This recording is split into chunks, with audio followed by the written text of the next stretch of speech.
જય સ્વામિનારાયણ। પહેલા તો આ ખત શ્રી નાના યુવક મંડળના યુવકોને અને યુવતીઓને ખૂબ ખૂબ ધન્યવાદ, જેવા આટલી મહેનત કરીને અને પ્રેમથી બધા હરિભક્તોને શેરડીનો મધુર રસ પીરસી રહ્યા છે। આ શેરડીના રસનું આયોજન 2024ના એન્ડમાં કરવામાં આવ્યું છે। મતલબ કે આ વર્ષે યુવક મંડળના હરિભક્તો તરફથી જે કાંઈ ભૂલ થઈ હોય તો માફ કરજો, અને યુવક યુવતી મંડળ તરફથી ભગવાનને પ્રાર્થના છે કે આવતું વર્ષ તમારું આ શેરડીના રસ જેવું મધુર અને બહુ જ સારું જાય।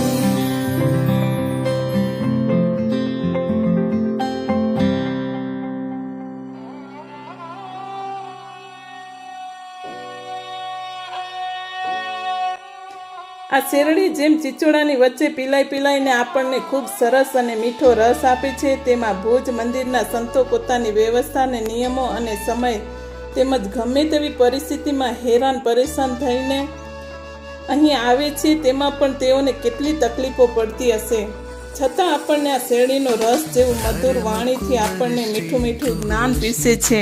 તમે ભક્ત પતિ ભગવાન એવર માંગું છો, આ શેરડીના રસ ઉપર જેમ મધુમાખી આકર્ષાય છે, તેમ ભગવાન શ્રી નરનારાયણ દેવના ચરણોમાં પ્રાર્થના છે કે આ સ્વામિનારાયણ સંપ્રદાય તરફ ભક્તો આકર્ષાય, મધુમાખી રસ ભેગો કરે છે તેમ આપણને પણ પુણ્ય ભેગું કરીએ।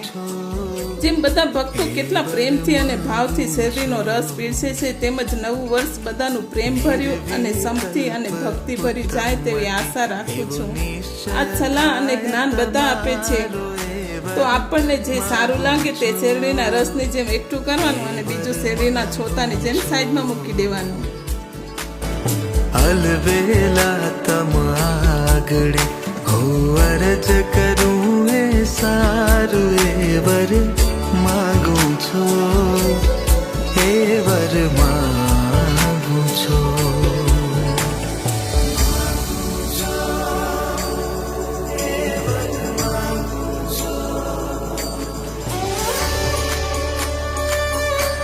અને આ બાળ મંડળના બાળકો જેઓની બહુ જ ઓછી સંખ્યા છે, પણ એટલા મોજીલા છે ને નટખટ છે, જાણે એમ થાય બાલ ઘનશ્યામ પોતે જ છે। તો મારો ખુદનો અનુભવ છે કે આ બાળકો પ્રત્યે મને ખૂબ લગાવ થઈ ગયો છે।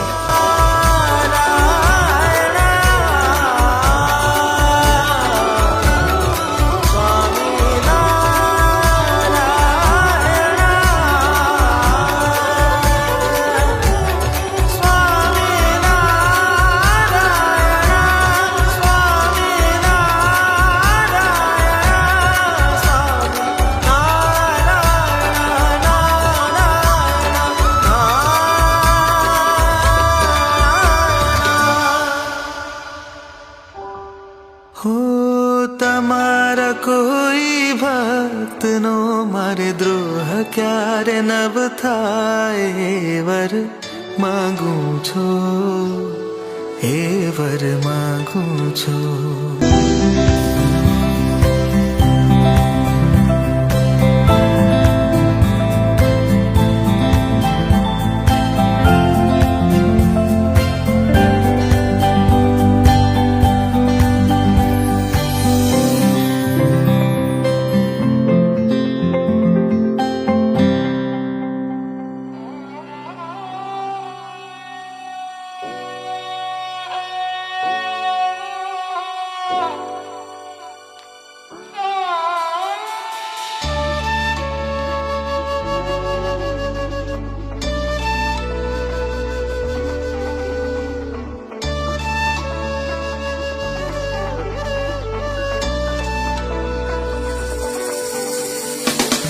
ધર્મ કુંવર શ્રી કૃષ્ણજી તમે ભક્ત પતિ ભગવાન એવર માંગો। બસ અંતમાં એટલું જ કહીશ કે આવતું વર્ષ બધાનું સારું જાય, બધા તંદુરસ્ત રહે, રાજી રહે, અને ગયા વર્ષે જે કંઈ ભૂલ થઈ હોય તેને માફ કરજો તેવી યુવક યુવતી મંડળ તરફથી શ્રી નરનારાયણ દેવના ચરણોમાં પ્રાર્થના છે। જય સ્વામિનારાયણ।